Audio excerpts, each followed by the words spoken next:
चलो, नमस्कार विद्यार्थी मित्रांनो, आज आपण बार्टी या संस्थेकडून जे पोलीस भरती पूर्व प्रशिक्षणचा पेपर घेण्यात आला होता, या पेपरच्या आधारे नेमका पोलीस भरतीचा कट ऑफ किती लागणार याविषयी आपण या व्हिडिओमध्ये बोलणार आहोत।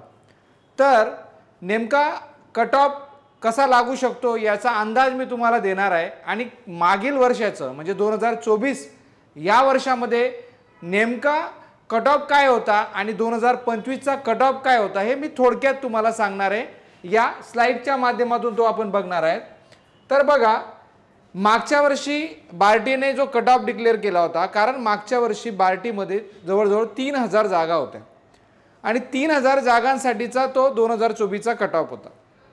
आता पण अपेक्षित आहे की 3000 जागा असतील, परंतु यामध्ये जागा कमी अधिक होऊ शकतात, पण तरी एक आपण हा अंदाज व्यक्त करतोय। तर बघा, जनरल मेरिट लिस्टनुसार जर आपण विचार केला तर 1902 विद्यार्थी सिलेक्ट केले गेले होते आणि 1902 विद्यार्थ्यांसाठीचा कट ऑफ हा 54 मार्क एवढा होता, म्हणजे हा जनरल मेरिट लिस्टचा कट ऑफ होता। त्यानंतर वुमन मेरिट लिस्टचा महिला वर्गाचा जर कट ऑफ बघितला, 576 संख्या आपण बार्टीने घेतली होती आणि त्याचा कट ऑफ फक्त 4 मार्क होता।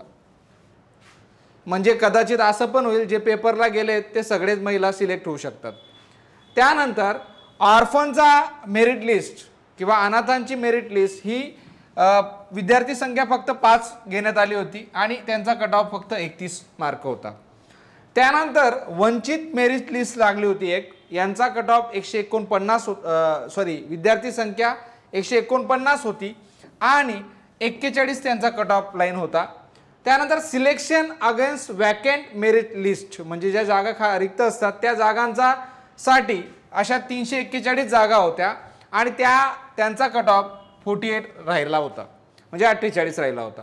आणि मिलिटरी भरतीच्या वेगळ्या जागा असतात, बरेच जण याचा फॉर्म भरत नाही कारण 10वी नंतर ही परीक्षा असते आणि याच्यात हाईट वगैरेचे क्रायटेरिया पण असतात, त्यामुळे 27 विद्यार्थी घेतले गेले होते आणि फक्त 16 हा त्यांचा कट ऑफ होता।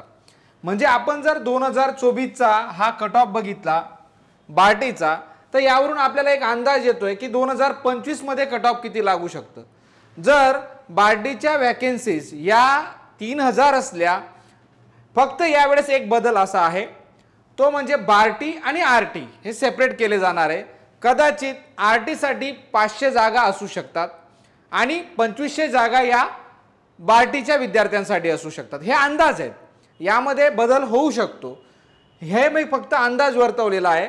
तर बार्टी आणि आरटी अशा सेपरेट कट ऑफ लिस्ट लागू शकतात आणि त्यामुळे आरटीच्या विद्यार्थ्यांना जास्त संधी आहे। जे विद्यार्थ्यांनी पेपर दिलेला असेल ते सगळेच विद्यार्थी यामध्ये सिलेक्ट होण्याची सुद्धा शक्यता नाकारता येत नाही, म्हणून हा एकत्रित कट ऑफ लागला तर या पद्धतीने लागू शकतो। यामध्ये 2-5 मार्क इकडे तिकडे जर आपण केले तर यांच्या अवतीभोवतीच कट ऑफ राहण्याची शक्यता आहे। थोडा या वर्षाचा पेपरचा काठिण्य पातळीचा जर विचार केला तर थोडा हार्ड होता असं विद्यार्थ्यांकडून मत नोंदवण्यात आलेलं आहे, तरी सुद्धा बऱ्याचशा विद्यार्थ्यांचे मार्क्स आमच्यापर्यंत पोहोचलेले आहेत आणि त्या मार्कांच्या आधारे जर आपण विचार केला तर थोडा 50-60 असे बऱ्याच विद्यार्थ्यांना मार्क्स आहेत, काहींना पण 40च्या खालीही मार्क्स आहेत आणि हा प्राथमिक कट ऑफ आहे। वेटिंग लिस्टनुसार तर कदाचित 30, 32, 35, 40 मार्कवाल्यांचे सुद्धा सिलेक्शन होऊ शकतं। हा माझा फक्त अंदाज आहे, हे तुम्ही लक्षात घ्यावा। लवकरच बार्टीकडून याची मेरिट लिस्ट जाहीर होण्याची शक्यता आहे। सो विद्यार्थी मित्रांनो, तुम्हाला जर काही अडचण असेल, तुम्हाला जर याविषयी अजून जास्तीचा अंदाज घ्यायचा असेल तर खाली आमचा डिस्क्रिप्शनमध्ये नंबर दिलेला असेल, त्या नंबरवर तुम्ही व्हॉट्सअप किंवा संपर्क करू शकता। धन्यवाद।